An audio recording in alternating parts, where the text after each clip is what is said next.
Привет! Сегодня я хотела бы немного прокомментировать свою учебу. Не уверена, что это тебе поможет, но надеюсь, это будет хоть немножко полезным для тебя. Ну что, давай начнем? Итак, первое, с чего я обычно начинаю, это Drops. Приложение достаточно популярное, поэтому я не буду особо его комментировать. Единственное скажу, что мне оно помогает как-то морально настроиться на учебу. Всего 5 минут, но за это время можно собраться с мыслями. Далее все весьма банально. Я начинаю заниматься по учебнику. У меня достаточно много корейских учебников, но большую часть из них я просто не использую. Сейчас я занимаюсь по учебникам Хангукского университета, а до этого у меня были учебники Йонсе. И одно из моих любимых пособий — это Korean Grammar and Use. Но, признаться честно, русская версия меня немного расстроила, потому что с каждым разом я нахожу там все больше и больше ошибок. Поэтому мне очень часто приходится прибегать к электронной английской версии, и как-то работать так по двум учебникам не очень удобно. Ну и начало нового урока, как всегда, начинается с новой грамматики. Именно на эту часть у меня всегда уходит больше всего времени, потому что для меня это как отдельный вид искусства. В основном учебники правила даны достаточно сжато и кратко. Я не очень люблю такой формат, и поэтому чаще всего я использую Korean Grammar News. Но также мне иногда приходится использовать интернет или другие какие-то пособия. И сразу скажу, что я не использую какие-то курсы или сайты по обучению, только исключительно учебник и аудио. Ну и, собственно, моя тетрадь по корейской грамматике. Здесь я стараюсь все как-то систематизировать, чтобы сама было проще ориентироваться. Все правила в ней я стараюсь писать по похожей структуре, чтобы самой как-то в ней не теряться. Сейчас я не буду особо углубляться в подробности ведения этой тетради, но если вы хотите, то в будущем я расскажу вам об этом. Как я уже говорила, на грамматику у меня обычно уходит больше всего времени. Я стараюсь как-то сразу понять конструкции, правила, но любой информации нужно время, чтобы она усвоилась. И поэтому, пока она усваивается, я начинаю оформлять тетрадочку. Когда оформляю, в голове в расслабленном каком-то режиме начинаю принимать, воспринимать эти правила.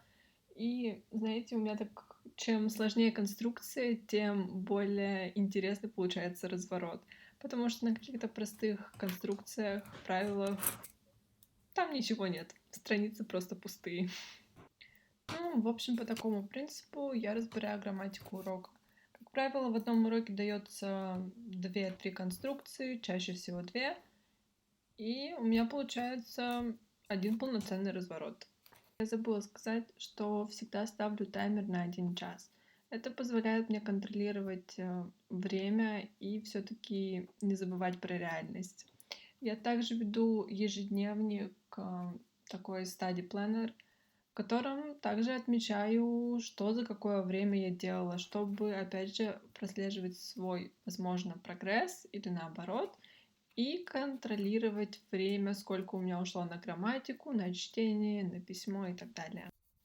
После того, как я закончу оформление тетради, перепишу грамматику, я иногда делаю развороты с упражнениями в Korean Grammar, но очень часто я просто про них забываю и могу сделать спустя несколько уроков в качестве повторения и закрепления.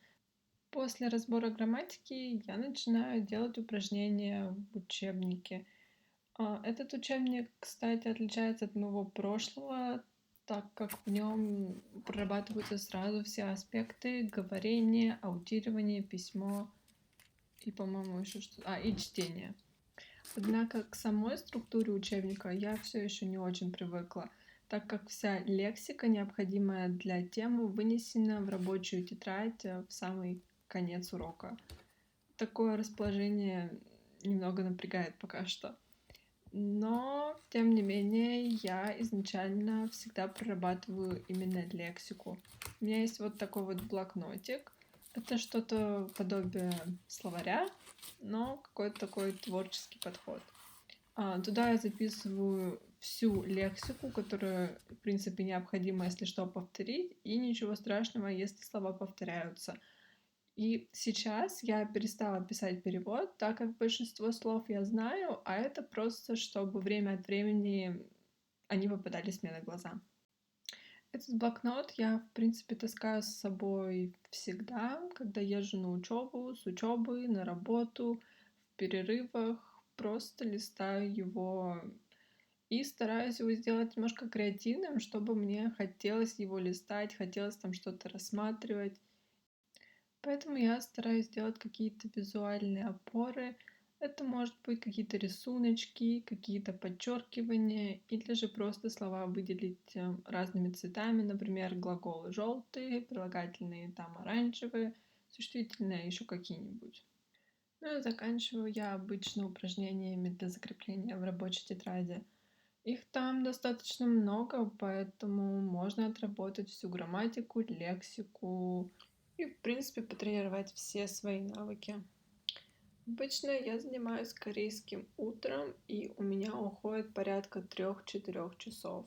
Скорее даже от 4 часов, потому что иногда я могу просидеть и все 6, и 8.